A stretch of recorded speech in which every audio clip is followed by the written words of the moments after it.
आणि आता थेट जाऊयात, उपमुख्यमंत्री अजित पवार बोलतायत। कसली बैठक? तुमची पार्लमेंटरी बैठक झाली, त्यात अशा चर्चा की 288 जागा उगाच काही बातम्या चालतात म्हणून आम्हाला काय करायचं? आम्ही आमच्या सद्विवेक बुद्धीला स्मरून व्यवस्थितपणे काम करतोय।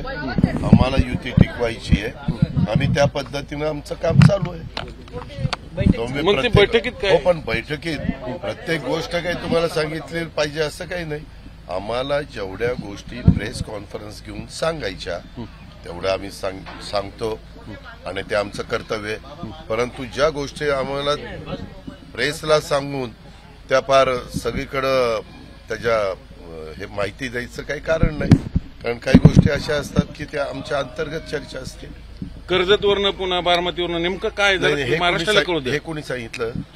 चर्चा विनाकारण म्हणून तुम्ही बोलत अशी आमची तुम्ही काही पण चर्चा करणार, त्याला प्रत्येकाला उत्तर देणं मग काही बांधील आहे काय?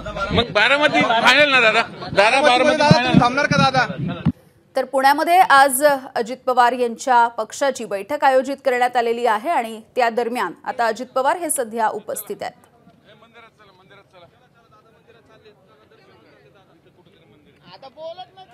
तर ही काही थेट दृश्य आपण बघतोय पुण्यामधली।